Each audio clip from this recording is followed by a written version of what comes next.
दोस्तों, भाषा भी हिंदू मुसलमान हो गई है। एक उर्दू टीचर को इसलिए मारा गया क्योंकि वो तमाम बच्चों को उर्दू पढ़ा रहे थे। अब तो भाषा भी हिंदू मुसलमान हो गई है। एक मामला तेलंगाना से है, जहां पर पुलिस की मौजूदगी में बीजेपी नेता के हौसले बुलंद, उसने क्लासरूम में घुसकर बच्चों के सामने उर्दू टीचर को थप्पड़ मारा। पुलिस तमाशा देखती रही, पुलिस ने बचाया नहीं। उर्दू टीचर को खुद पीछे हटना पड़ा, भागना पड़ा अपने बचाव में। दोस्तों, सवाल, पुलिस के होते हुए भी ऐसी मारपीट हो रही है तो सुरक्षा कहां है? एक टीचर को स्कूल के क्लासरूम के अंदर घुसकर मारा जा रहा है। अब उर्दू पढ़ाने से भी दिक्कत हो गई है। तस्वीरें आपके सामने है दोस्तों, तस्वीरें निजामाबाद के आमूर की है, जहां पर मुसलमान किसी भी क्षेत्र में सुरक्षित नहीं है।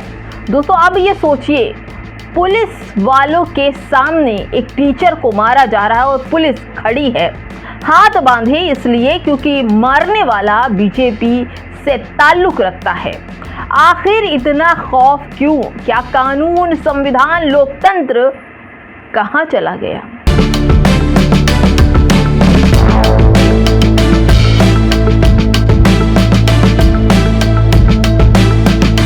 दोस्तों नमस्कार, आप देख रहे हैं पाम सेफ न्यूज़ और मैं हूं आपके साथ शैला। दोस्तों, ये मामला अमूर के निजामाबाद तेलंगाना का है, जहां पर कांग्रेस की सरकार है। भारत चंद्र स्कूल में एक कक्षा के दौरान कथित तौर पर एक भाजपा नेता ने उर्दू शिक्षक आमिर खान पर पुलिस की मौजूदगी में हमला किया, जोरदार हमला किया, थप्पड़ मारा, धक्का मुक्की की। यह घटना उर्दू शिक्षण के विरोध में हुई है, यानी कि उर्दू पढ़ाने के विरोध में ये मारपीट हुई है। भाजपा नगर अध्यक्ष बालू और अन्य के खिलाफ धमकी देने, परिसर में अनाधिकृत प्रवेश और मारपीट का मामला दर्ज तो किया गया है, लेकिन गिरफ्तारी नहीं हुई थी। साथ ही प्रधानाचार्य आमिर खान, उर्दू शिक्षक हुमा और स्कूल संवाददाता मलैया के खिलाफ भी बिना अनुमति के उर्दू पढ़ाने का मामला दर्ज किया गया है। दोस्तों, जैसे इंग्लिश, हिंदी, उर्दू, फारसी, हर तरह से भाषा है, वैसी ही उर्दू है। पुलिस की मौजूदगी में लोग ऐसा करने लगे, ये तो बहुत ही हिम्मत का काम है दोस्तों कि पुलिस की सहलगी है। अगर पुलिस सख्ती से खड़ी होती फिर ये ऐसी हरकत ना कर पाते। कानून का राज्य तभी मजबूत होता है जब हर गलत हरकत पर बिना किसी भेदभाव की सख्त कार्रवाई हो, मगर शुरुआत से ही सख्ती दिखाई जाए तो ऐसी घटनाओं की हिम्मत कोई नहीं करेगा। लेकिन इस तरह के भाजपा के आतंकवादियों के हौसले बुलंद है। वो लगातार मुसलमानों को हर हाल में निशाना साधते हैं, मारपीट करते हैं, लिंचिंग करते हैं।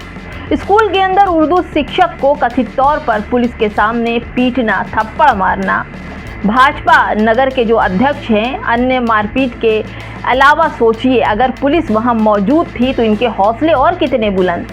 पुलिस से डर नहीं, कानून का डर नहीं, सरकार का डर नहीं, और ये मुसलमानों पर हाथ चला रहे हैं। कक्षा में घुसकर शिक्षक के साथ मारपीट पुलिस के सामने बड़ा सवाल खड़ा करता है। दोस्तों, क्या भाषा इस बात की मोहताज है कि उर्दू, हिंदी, इंग्लिश पढ़ाई जाए और उन्हें अलग अलग तरह से? आमूर में उर्दू शिक्षक पर जिस तरह से हमले हुए, विरोध में 28 जून को नेहरू पार्क में SIO student Islamic organisation of India ने शांतिपूर्वक प्रदर्शन किया और उसमें ये कहा गया कि जिस तरह से उर्दू टीचर के ऊपर हमले हुए बेहद निंदनीय है। मूसलाधार बारिश के बावजूद बड़ी संख्या में छात्र, शिक्षक और स्थानीय लोग प्रदर्शन में शामिल हुए और कहा कि जो शख्स जो बीजेपी नेता है उसकी गिरफ्तारी क्यों नहीं हुई। कई सामाजिक व सामुदायिक नेताओं ने भी पीड़ित शिक्षक के समर्थन में आवाज़ उठाई, जिसमें हिंदू और मुसलमान दोनों शामिल थे। दोस्तों, सभा को संबोधित करते हुए सैयद अंसार अली ने कहा था कि एक शिक्षक पर हमला पूरे शिक्षा तंत्र पर हमला है। उन्होंने आरोपियों की तत्काल गिरफ्तारी, निष्पक्ष जांच और सभी दोषियों के खिलाफ सख्त कानून की कार्रवाई की मांग की। दोस्तों, सवाल तो वही है कि अगर मुसलमान होना क्या गुनाह हो गया है? उर्दू, अरबिक पढ़ाना क्या गुनाह हो गया है? दोस्तों, प्रदर्शन जो शांतिपूर्वक ढंग से संपन्न हुआ और लोगों से न्याय मिलने तक आवाज़ बुलंद रखने का संकल्प भी दोहराया गया। दोस्तों, एक मुस्लिम टीचर को तेलंगाना पुलिस की मौजूदगी में बीजेपी नेता ने इसलिए थप्पड़ मारा क्योंकि वे छात्रों को उर्दू पढ़ा रहे थे। उर्दू को आधिकारिक तौर पर 2017 से दूसरी भाषा का दर्जा प्राप्त है। आरोपों के खिलाफ तुरंत, जो आरोपी हैं उनके खिलाफ तुरंत कार्रवाई की मांग की जाए, लेकिन अभी तक छोड़े रहा गया। लेकिन जब प्रेशर दबाव पड़ने लगा तो पुलिस हरकत में आई और उस बीजेपी नेता को खींच कर ले गई, उस पर कार्रवाई हुई। आपको बता दूं कि तेलंगाना में कांग्रेस की सरकार है और ये कांग्रेस ये दावा करती है कि उसकी सरकार में मुसलमानों पर हमले नहीं होते। तो फिर ये क्या है? एक शिक्षक को स्कूल के अंदर घुस के मारा गया। अभी खबर आ रही है दोस्तों कि भाजपा नेता गिरफ्तार हो गया जिसने उर्दू टीचर को थप्पड़ मारा था।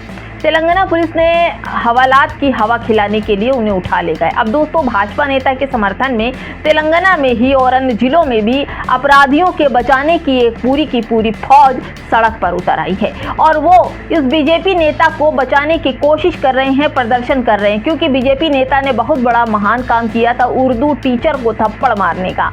और अब तो ये एक रिवाज हो गया है कि अपराधी अगर हिंदू हो तो उसे कंधे पर बैठाकर उसका जुलूस निकालते हैं।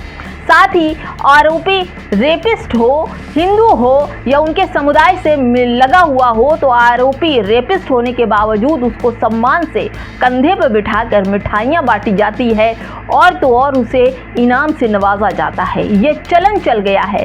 क्यों चल गया है? क्योंकि हमारी कानून व्यवस्था, शासन, प्रशासन और बीजेपी के जो शासन चल रहा है उसका डर इन अपराधियों के दिल में ख़त्म हो गया है। इसीलिए एक टीचर के मुंह पर थप्पड़ उस वक्त मारा गया पुलिस की मौजूदगी में। उन्हें यह पता है कि पुलिस कुछ नहीं कर पाएगी उनका, और अगर हो भी गया तो वो जल्दी ही छूट कर बाहर आ जाएंगे। इसलिए अपराधियों के हौसले इतने बुलंद हैं। और दोस्तों, मार खाने वाला अगर मुस्लिम है तो फिर तो जब ये बीजेपी नेता जेल से बाहर आएगा तो इसको लाखों का इनाम दिया जाएगा, मिठाइयाँ बांटी जाएंगी, शाल पहनाकर बाहर निकाला जाएगा, क्योंकि उसने मुस्लिम उर्दू टीचर को थप्पड़ मारे हैं। बहुत बड़ा काम किया है। क्या यही चल रहा है देश में? दोस्तों, आप अगर तमाम वीडियो और कई अपराधों और कई घटनाओं पर नज़र डालेंगे तो आपको यही कुछ मिलेगा।